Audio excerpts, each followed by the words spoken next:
Aí, Fernando, o bicho cantando na mão. É de Saturno. Coisa, Bruno. Aí, ó. O bandeirão que tá saindo de muda também.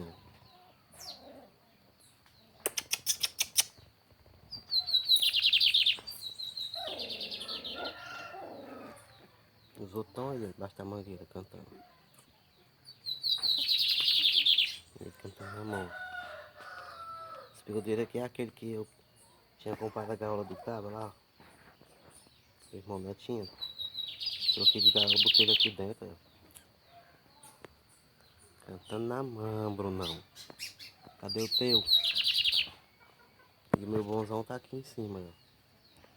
Aí eles aí, ó, tudinho, ó. Eu tava até escorado aqui, ó, na pena aí, ó. Tá ele aí, ó.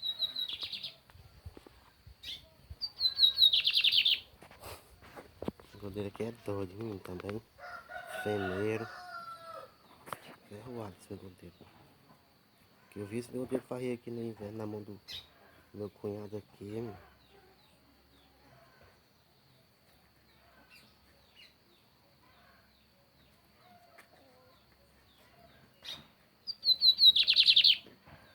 Olha.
Fernando, é bom andar com ele no inverno, ele tá vendo feno. Aí tu vai ver que é bigodeiro doido pra cantar na mão. Para não.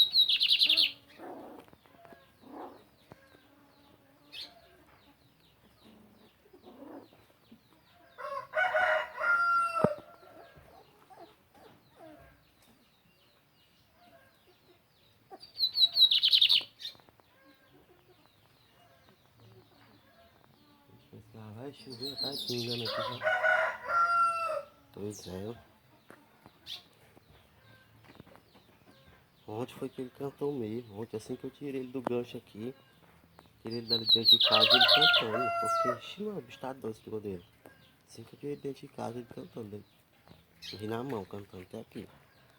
Eu fiquei segurando ele um pedacinho. Aí o povo fui fazendo o café pra merendar. E ele cantando direto na mão. Ao vim merendar, fiquei segurando ele aqui e ele cantando.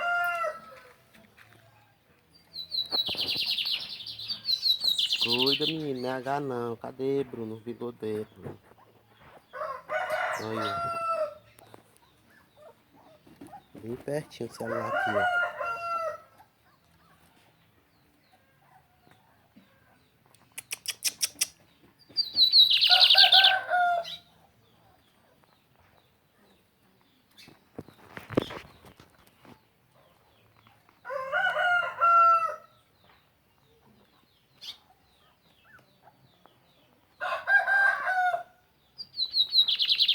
Tá doido esse bigodeiro? Valeu.